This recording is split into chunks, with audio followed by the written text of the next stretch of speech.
professora Rosa Maria de Andrade Neri. Professora, é uma honra, é um privilégio que eu não tenho condições de descrever, poder contar com a professora aqui conosco no nosso projeto MGCast, que é um projeto acadêmico que nós aqui no escritório criamos e sustentamos com muito orgulho e muita satisfação, justamente porque com isso a gente tem condições de receber professores e professoras como a professora Rosa, que muito nos ajuda, seja porque a gente tem uma pegada acadêmica muito forte, eu não consigo dissociar a minha vida como advogado da vida de professor e escritor também, de estudioso do direito, e a sua presença aqui para nós é muitíssimo importante, professora. Muito obrigado. Eu que fico feliz de estar aqui. Aliás, já fiquei muito contente de ter visto a cidade, a beleza, a posição geográfica, a arborização. Eu adorei. Adorei ter visto a arquitetura ainda por fora da catedral. Achei tudo muito lindo. E se tudo der certo, amanhã cedo a gente vai lá junto. Muito gosto. Professora Rosa Maria de Andrade Neri tem inúmeros livros, né? Um deles, dentre tantos, é o Código de Processo Civil Comentado, que já chega agora à sua 23ª edição. Tem livros de assuntos, livros novos, na verdade, né, professora? Segunda edição de Direito dos Transportes, essa outra obra feita em coautoria também com o professor Nelson Neri, assim como essas duas anteriores, com estudos e pareceres dos professores Rosa e Nelson Neri. Professora, a sua produção acadêmica é sem igual. E se tem uma coisa de que me orgulho muito, eu não sei se a professora vai se recordar, na edição número 51 do Prêmio Jabuti, a professora ganhou o prêmio, digamos, o primeiro lugar. Isso, né? E eu fui um dos premiados também. Eu fiquei em segundo lugar. Isso me agrada demais. Professora, quem é a professora Rosa? A professora Rosa é uma professora que gosta de estudar e escrever, é uma professora que gosta de judicar, professora desembargadora aposentada. Diga um pouco da experiência da professora com o direito. Olha, eu nasci em 1956. Às vezes as pessoas perguntam, onde nasceu? Eu falei, no Distrito Federal, porque eu nasci no Rio de Janeiro, no tempo que o Rio de Janeiro era a capital do Brasil, não é? Morei lá até os 10 anos, depois vim para o interior de São Paulo e fiz a faculdade de Direito em Taubaté. Foi lá que eu conheci o Nelson e nós começamos a namorar depois, mas nós somos colegas de classe. E a minha vida sempre foi voltada para o magistério. Eu sou professora primária, eu dei aula em todos os ambientes da vida acadêmica, inclusive fui professora do Mobral. Olha, ou seja, dei aula para as pessoas que precisavam se alfabetizar. Então eu tenho uma vocação de magistério que eu adoro. Já passa de 50 anos isso. Sim. Então é uma vida inteira estudando e trabalhando em torno da educação. Agora, dentro do direito existem muitas vocações, não é? E a minha vocação de professora sempre ficou intermediada com as outras atividades que eu tive, né? Eu fui promotora de justiça por 20 anos, depois por 16 anos eu fui desembargadora no Tribunal de Justiça de São Paulo e agora já vai para 10 que eu estou na advocacia. Então é uma trajetória longa e de muito trabalho mesmo, né? Não há dia que a gente não esteja lendo, escrevendo, estudando, discutindo. Faz bem, é gostoso. Sim. Poxa, professora, é uma experiência que quase ninguém tem, né? A senhora teve um pé durante uma etapa da sua vida profissional em cada uma das áreas de atuação, vamos dizer assim, mais expressivas, né? Claro que tem outras áreas importantes na área do direito, mas as de referência são o Ministério Público, magistratura e advocacia. Dentro dessas áreas de atuação, a professora gostou mais de alguma coisa ou sentiu mais algum tipo de dificuldade? Claro que foram momentos históricos diferentes também. Olha, e quando eu entrei no Ministério Público de São Paulo, em 1979, eu tinha 23 anos e não havia nenhuma magistrada na carreira da magistratura estadual em São Paulo. Eu queria fazer o concurso da magistratura, mas eu não tive condições de enfrentar essa novidade, porque não havia nenhuma moça, eu era muito jovem e achei que não ia passar. Como de fato eu acho que não passaria, porque apenas em 1985 a magistratura do Estado de São Paulo aceitou mulheres na sua carreira. Então eu fiz o concurso do Ministério Público, eu fui muito feliz como promotora de justiça, atuei em várias comarcas e exerci funções excelentes, gostei demais da atuação. Eu não gostei muito de ser procuradora de justiça. Aí eu senti que a carreira ela tem uma mudança vertiginosa, já não é mais um promotor tão ativo, mas um procurador que acaba tendo um papel muito relevante, muito importante, mas que não se amoldava com o que eu gostaria de fazer. Aí pensei na magistratura, eu funcionava no órgão especial do Tribunal de Justiça como representante do Procurador-Geral de Justiça, e naquela época os desembargadores do órgão especial me convidaram para integrar a lista. Eu me animei e deu certo, acabei sendo nomeada, foi um longo percurso e fiquei muito feliz de exercer a judicatura.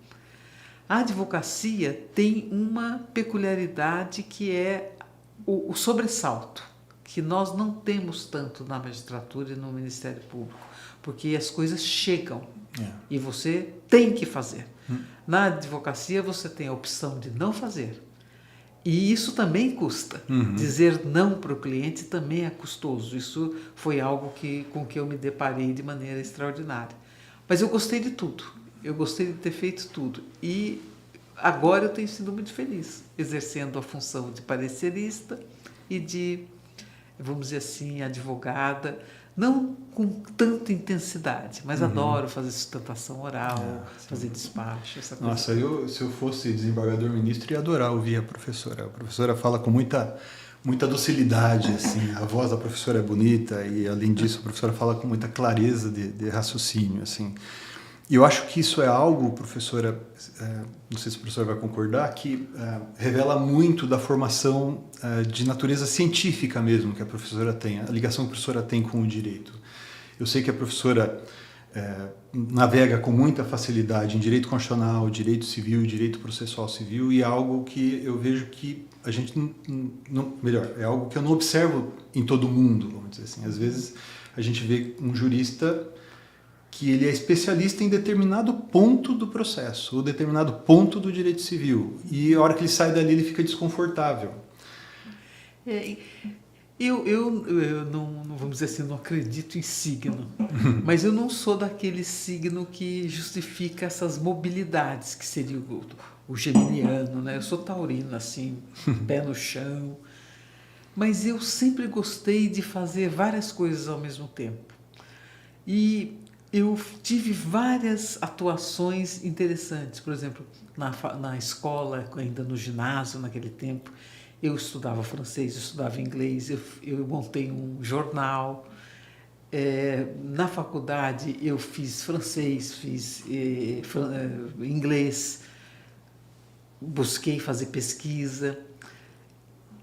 Agora, já na maturidade, depois de ter me aposentado da magistratura, eu fiz uma incursão em História e Genealogia, eu tenho 2 livros de genealogia. Olha que interessante. Gosto muito de estudar a história do Brasil. Fiz teologia, não terminei o curso, mas eu fiquei uns 3 anos estudando teologia, que me agradou muito. Então, eu gosto dessa novidade, eu gosto de história, eu gosto de conhecer a experiência humana das pessoas. E isso me ajuda muito no direito. Eu acho que o direito, ele tem, o fenômeno jurídico é um fenômeno de experiência humana. Sim. E essa realidade, ela perpassa todas as nossas atividades e todos os nossos pensamentos. É uma coisa ruim o que está acontecendo, porque diante da quantidade muito grande de processos, por exemplo, que a gente tem, muitas vezes o juiz não tem condições de dar conta o problema humano. Às vezes ele vê ali como algo abstrato. É A versus B e pronto. Daí a função fundamental do advogado, não é, Medina? Eu acho que o advogado, hoje em dia, ele tem uma missão duríssima, que é traduzir em poucas palavras a aflição do cliente. Isso não é fácil. Não é fácil porque nós somos prolixos por formação.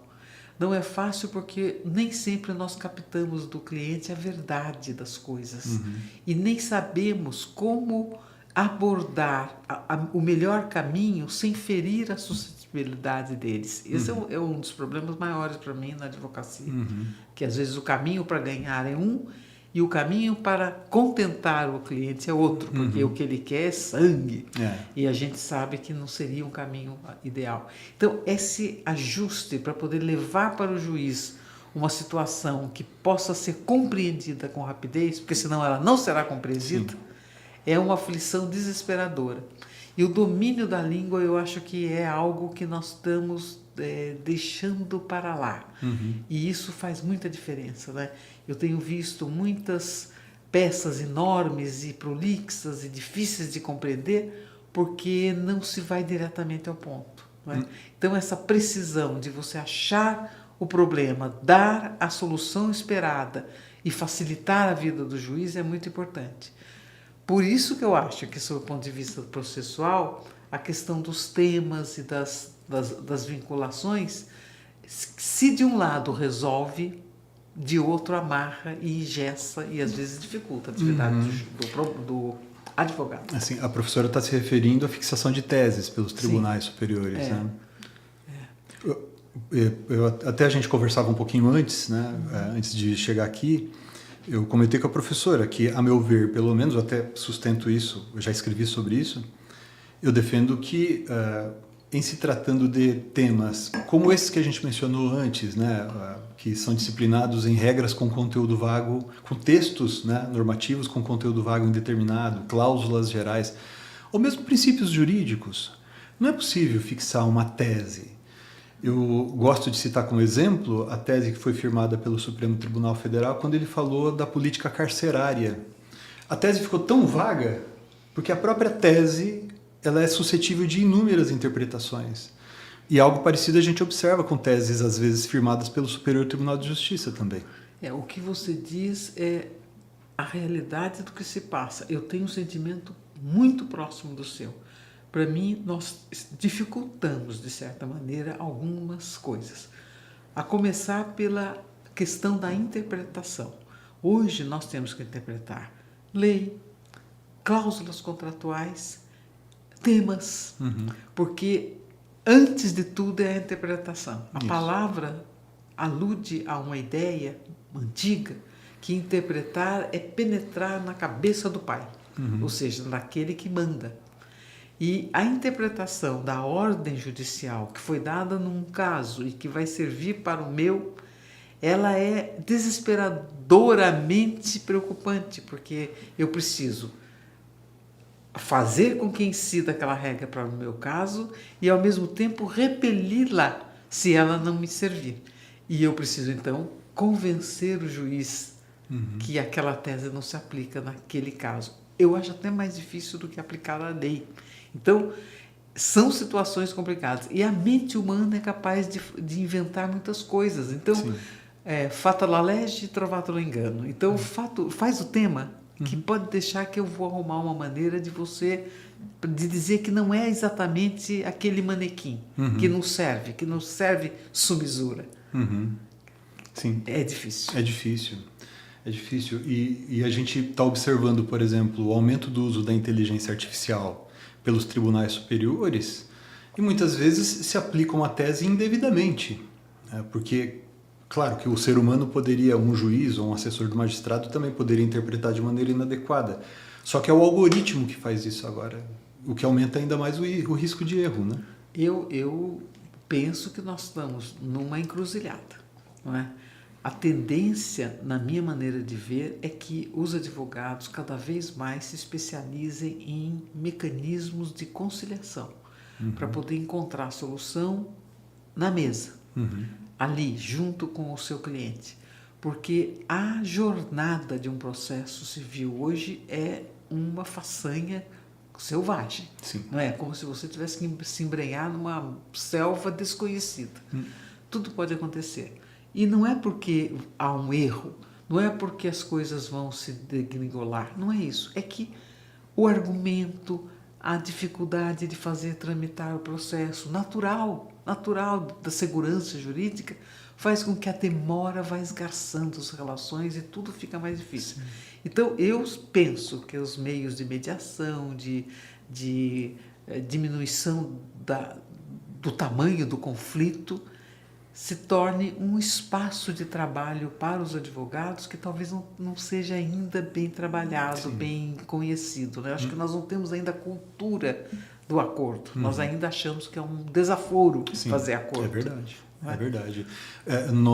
Eu sou de uma geração que, pelo menos quando eu fiz faculdade, provavelmente a professora também, em que a gente sequer dava importância para isso. Né? E até hoje eu vejo que em muitas faculdades de Direito a gente também não dá ênfase a esses meios consensuais de solução de conflitos. Né? E eles precisariam ser, vamos dizer, cada dia mais trabalhados, porque a grande maioria dos conflitos talvez pudesse sair com um resultado melhor se ele fosse mais prontamente identificado. E isso se faz na mesa do advogado. Sim. Então, essa tendência de nós, então aqui vamos ajuizar, buscar, procurar, ver qual é o advogado da parte contrária, tentar conversar, olha, nós vamos ficar aqui 2, 3 anos trabalhando nisso, será que não seria o caso de nós? Mas parece que existe uma turrice, né, por parte das partes que segura essa solução. Mas eu creio que nós estamos melhorando, mesmo porque não tem outro caminho. Não tem outro caminho.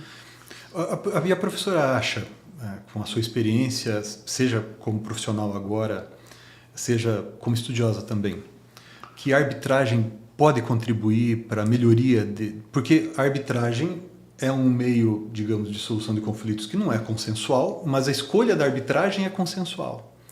E também me parece que está mudando um pouco a cultura em relação a isso. Né? A gente tem visto cada vez mais pessoas interessadas em arbitragem fora daquele meio que seria tradicional.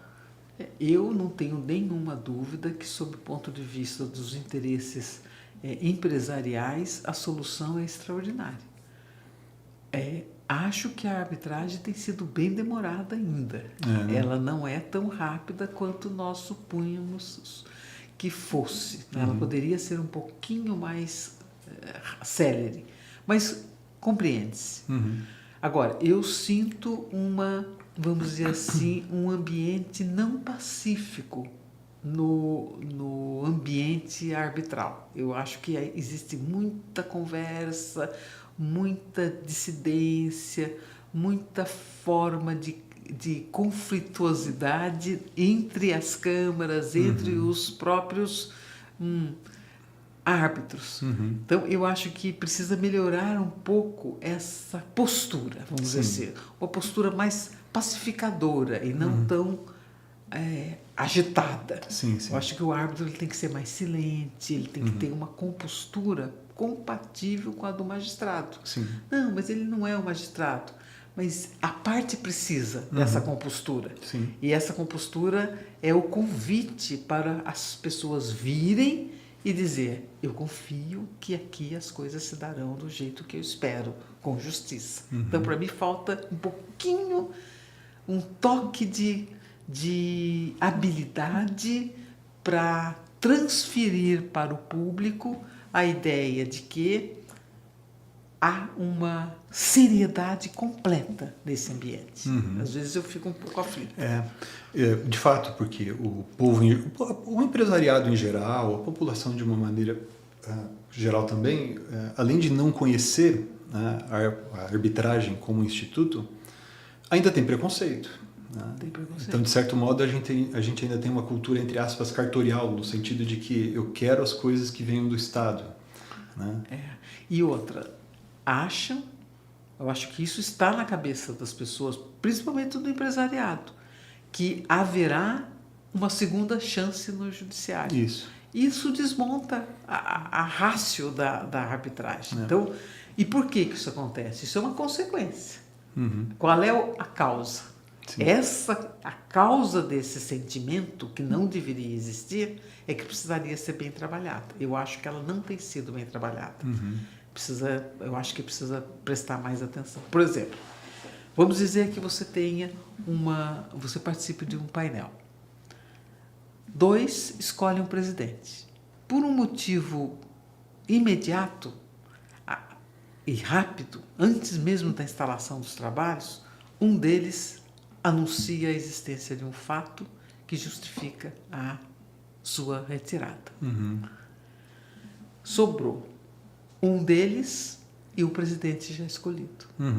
Vai chegar um outro e vai ter que aceitar o grupo já formado.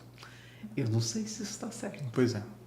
Então, então, como é que nós trabalhamos essa ideia? Isso desequilibra, isso cria guarda uma pontinha de problema que amanhã pode gerar um quisto, um problema, uma explosão. Então, eu acho que a gente precisava pensar melhor algumas coisas. Mas, no geral, eu acho que está indo bem. Eu acho que tem sido em gradativo progresso, aceitação e vamos dizer assim, a conformação com os resultados das decisões. Professora, essa conclusão que a professora chegou agora meio que me conduz à próxima pergunta, que eu estou muito interessado em ouvir a professora também sobre essa experiência recente que a professora teve e tem tido, né? Porque embora os trabalhos da comissão que fez o anteprojeto de reforma do Código Civil já tenham sido concluídos nesta etapa, agora vem uma etapa igualmente difícil, que vai perpassar o Senado, depois a Câmara dos Deputados, provavelmente volta para o Senado também. A professora é uma das relatoras, né? Está na relatoria do projeto de reforma do Código Civil. Foi um baita desafio. Um baita desafio. Eu recebi com muita alegria a notícia de que ia participar da comissão. Fui chamada para uma sessão solene no Senado Federal, sob a presidência do senador Pacheco, e chegando lá, eu soube que a minha posição na comissão seria de relatora geral. Eu não sabia disso.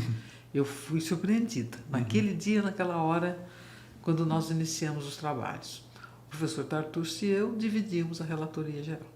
O grupo grande, 38 membros, entre eles professores titulares. Eu não sou professora titular, sou professora associada. Falta ainda um degrau para chegar à posição, por exemplo, da professora Paula Forgione, de empresa, da professora Giselda Ironaca, que é professora de Direito Civil, do professor Tepedino, não é? Então, para mim foi uma surpresa que eu aceitei com humildade e com muito respeito. A comissão era composta de um grupo bem, vamos dizer, variado, de professores de empresa, de desembargadores, de professores de direito civil, de juízes. Tinha uma professora que era da AMB, da Associação de Magistrados Brasileiros, com falas muito especiais a respeito da realidade da aplicação do direito civil pelo judiciário. Havia advogados de todas as áreas do direito civil, de família, de direito de sucessões, de teoria geral, inclusive o secretário, o relator, o subrelator, não é? da subcomissão de teoria geral, um professor que representa o Brasil em tribunal internacional. Havia, vamos dizer assim, um grupo muito especial de estudiosos para que nós pudéssemos trabalhar junto com eles. Cada um deles, em suas comissões respectivas, começaram o trabalho, e sem contar que 6 ministros do Superior Tribunal de Justiça participaram. Fizeram o seu trabalho, nós participávamos, os relatores gerais, das reuniões online, sentávamos, olha, estamos nos encaminhando para uma proposta de reforma assim, assado, dessa maneira ou da outra. Algumas das propostas nos chegavam, nós tínhamos divergência entre nós, os relatores, e outras vezes elas não eram bem recebidas por nenhum de nós dois, ou sim, ótimo, que bom, que coisa boa. Quando nós vimos, havia um número expressivo de artigos, vamos dizer assim, tocados pela mão do atualizador.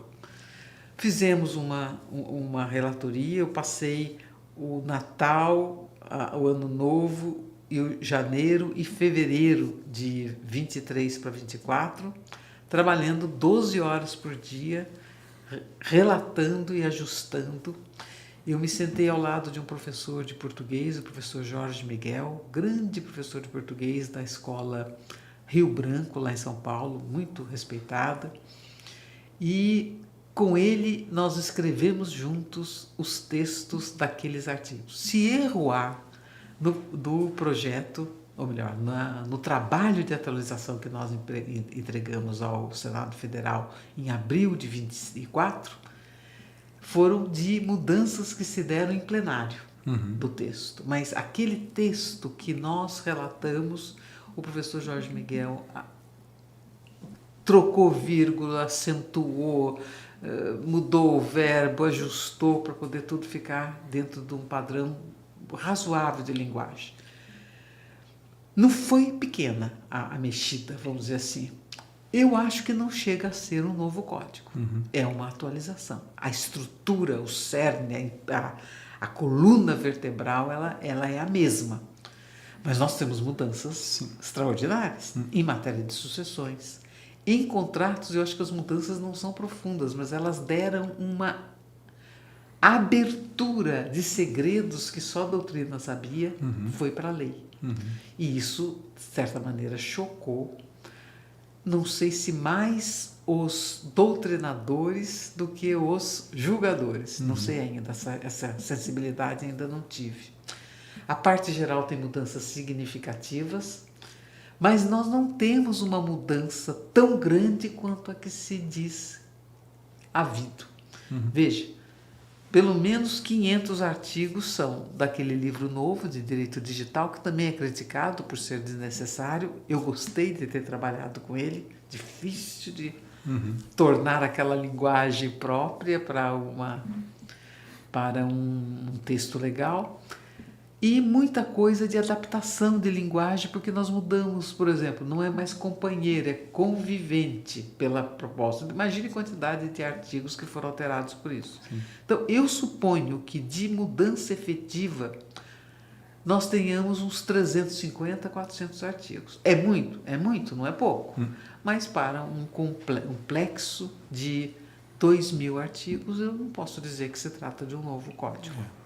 Eu tenho a impressão, professora, de que, de algum modo, muita coisa que tem sido objeto de crítica,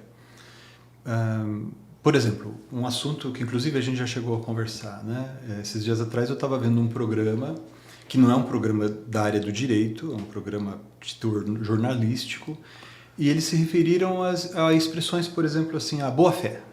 Agora fala boa-fé em todo lugar, etc. Mas espera aí,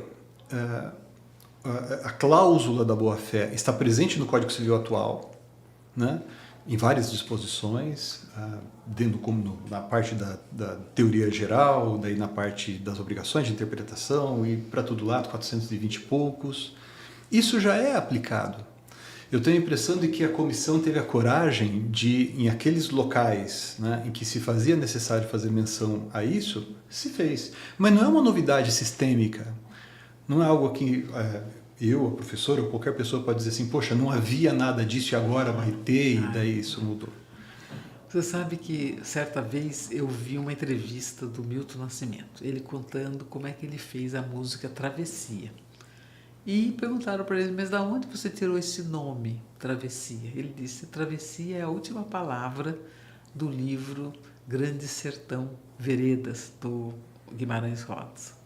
E a frase que antecede essa palavra travessia é a seguinte: o real não se mostra nem na saída nem na chegada, se mostra durante a travessia. O contrato, ele não é imediato. Se ele for, ele é simples de ser resolvido e interpretado. Se ele for de tempo corrente, em que a contratação se dá aqui e ele leva as partes a uma série de atos que se prolongam no tempo, nós temos um iter que se dá para a manifestação dessas partes interessadas. O que é a travessia do contratante? É esse período que medeia o que efetivamente ele quis e o que efetivamente se realizou. E às vezes há uma mudança de trajetória durante a travessia. A boa-fé, ela resolve esse problema, que é o comportamento, a conduta. É a conduta leal, que é a palavra segredo do direito civil. Para dizer, você não pode, com a sua conduta, desmentir a palavra. Exato. E essa circunstância, ela é complicada, porque nós somos latinos, e para nós, nós fazemos a questão da culpa. Teve culpa? Sou culpado. Não teve culpa, não tenho nada com isso. E não é bem assim. Às vezes nós não temos culpa, mas nós nos comportamos de uma maneira que criou um problema para o outro e nós temos que responder por isso. É sério. E na verdade, né, professora, a doutrina do direito civil, e hoje do direito processual civil também, conhece isso já faz muito tempo. Muito tempo. Né? Isso, eu até posso compreender que quem não seja da área do direito eventualmente se surpreenda com algo assim. Mas a mim me parece, com todo respeito aos críticos, que esse tipo de crítica vindo de um jurista ao projeto, né, ou anteprojeto, agora projeto de reforma, não faz sentido. Não faz sentido. Eu penso que em matéria de direito de família nós mantivemos uma seriedade com, claro, adaptação para certas coisas que acontecem hoje e que precisam ser reguladas, mas existe um fio de honorabilidade, vamos dizer assim, nas relações de pais, filhos, marido, mulher, e claro, nessas relações de casamentos também, de pessoas do mesmo sexo, que afinal das contas é uma contingência do nosso tempo. Mas nós não fizemos nada de extraordinário, não tem nenhuma modificação que diga, nossa, que escândalo, não tem isso. Por exemplo, falaram muito sobre, agora bicho vai ser gente. Não é verdade, nós tratamos os animais, como objetos de direito, mas por causa da sua sensibilidade, um respeito especial, que aliás a doutrina do mundo inteiro já reconhece como necessário, não é? E fizemos uma adaptação muito interessante de todas essas circunstâncias do direito de personalidade naquela parte do que vai do artigo 10 ao 21 do Código Civil, 11 ao 21 do Código Civil, que eu gostaria de chamar de direito de humanidade, mas que é da tradição nós chamamos de direito de personalidade. E ali nós cuidamos de novidades interessantíssimas, né? Aquelas diretivas antecipadas de vontade, as preocupações que nós temos hoje com os segredos de internet, que mexem com a sensibilidade das pessoas, e tudo isso foi tratado de uma maneira tranquila, sem exagero, sem, vamos dizer assim, uma atividade preocupante ou não pacificadora. Ao contrário, a lei, nós trouxemos artigos pacificadores. Uma outra situação tal que mereça corrigenda, naturalmente o poder político vai corrigir e vai ajustar. Eu concordo com a professora. A comissão que fez o anteprojeto teve a coragem de enfrentar os temas que deveriam ser enfrentados. Enfrentamos. Porque se não é para fazer um trabalho sério, se era para fazer um projeto de reforma que alterasse 10 artigos, né? Isso não faria sentido. Não faria sentido. Reformas dessa natureza tem todo dia. Tem todo dia, e o código está bem alterado em muitas partes. Né? Nós passarmos os olhos nos artigos de primeiro até lá no fim, mais de 2000, nós vamos encontrar muitas leis esparsas que fizeram alteração. Eu acho que maior do que essa que nós fizemos agora, com um fito metodológico, ainda que não seja o mais conveniente, ainda que não seja o aprovado por todos, mas existe uma metodologia que foi seguida.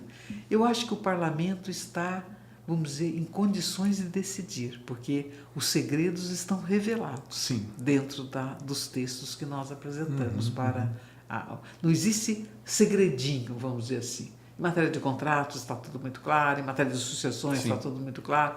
Mas não é isso que o parlamento acha que é bom para o povo, então... Não aprova. Não aprova. Pronto. Professora, vamos encaminhando para o encerramento, e talvez para encerrar eu gostaria que a professora dissesse, da maneira que a professora preferir, qual a principal qualidade ou principais qualidades do anteprojeto, agora projeto de lei, e que justificaria. Eu li o anteprojeto inteiro e depois que foi aprovado eu li o projeto também, que agora está tramitando. O que a professora gostaria de enaltecer nesse texto? Eu penso que existe uma preocupação muito grande já no primeiro artigo, quando fala da personalidade internacional. Eu acho importante esse parágrafo que foi posto no artigo 1º. Eu entendo que nós trabalhamos bem melhor a questão da capacidade de exercício das pessoas, principalmente distinguindo a incapacidade da deficiência, porque não necessariamente um deficiente é incapaz. Muito bom. Não é? E não necessariamente um incapaz é deficiente. Tratamos melhor nos artigos 9 e 10 daquela questão relacionada com quem é quem, a respeitabilidade do registro público. Porque, um exemplo, não é porque na família, pai e mãe que têm filhos de outros casamentos resolvem que todos vão assinar o mesmo nome, que existe paternidade socioafetiva, enteado é enteado, filho socioafetivo é filho socioafetivo, são duas coisas diferentes. Mas isso precisava ficar mais claro dentro do sistema registrário do estado da pessoa, estado político, familiar e individual. Nós trabalhamos com bastante rigor a questão relacionada com o direito de personalidade, como eu já falei, acho que ficou mais rico, mais fluido, mais próprio para atender às necessidades do nosso tempo. Há uma crítica muito severa com relação a ter tirado o velamento do Ministério Público para as fundações, mas lembre-se, a Constituição Federal, no artigo 127, dá ao Ministério Público um poder extraordinário, que nem se compara com aquele que o Código Civil dava para um velamento contábil da fundação. Sim. Agora é algo muito maior que, com os mecanismos da ação civil pública, do inquérito civil, o Ministério Público pode fazer o que quiser, porque a fundação tem como escopo algo de interesse público.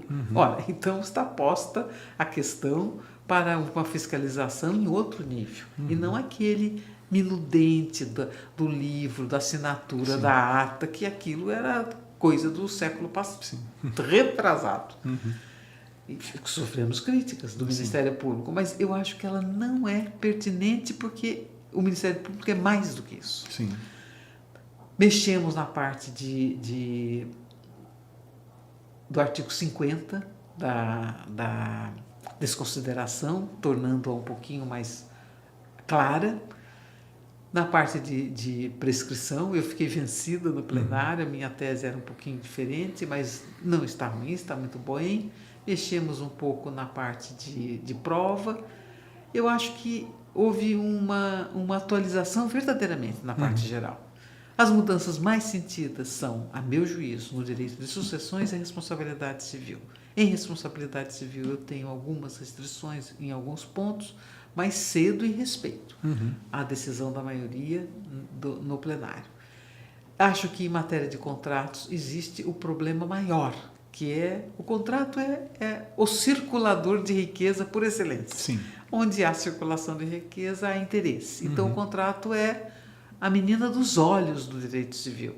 E a mexer ali é feito, como dizia o Papa Wojtyla, ele dizia que durante a vida nós passamos por muitos precipícios. Mexer em contrato é passar por um precipício muito alto. E o que é necessário é ter equilíbrio para achar uma solução. Mas que as coisas estão ali muito claramente postas para o parlamento, vamos dizer assim, tomar uma atitude e dizer, não quero isso, e isto é assim ou é assado. Sim, escaramuça. Sim. Isso eu acho que nós fizemos. Muito bom. Professora, mais uma vez eu agradeço demais a sua presença. É uma honra para mim e para o meu escritório, para o nosso time todo ter a senhora aqui. Eu que agradeço e eu cumprimento, Medina, pela beleza de estar aqui convivendo com você, com a sua equipe, com a sua família. E isso é muito bom, porque trabalhar é uma coisa muito boa. Sim. Não é? A gente tem que dar graças a Deus e poder ter força para trabalhar e fazê-lo num ambiente de construção de coisa boa. Porque nós estamos aí para construir e não destruir nada. Construir coisas boas e ajudar a nossa nação ficar melhor. Professora, que o nosso Brasil tenha cada vez homens e mulheres como a professora. É um exemplo para mim e para todos nós. Muito obrigada. Uma pequena lembrancinha de nosso time para a professora. Fico feliz. Uma caneta. Adoro. Olha só. Espero que use e goste. Muito obrigada. Linda. Muito obrigada. Professora, muito obrigado mais uma vez. Com isso, nós encerramos mais essa entrevista para o nosso MGCast. Muito obrigado.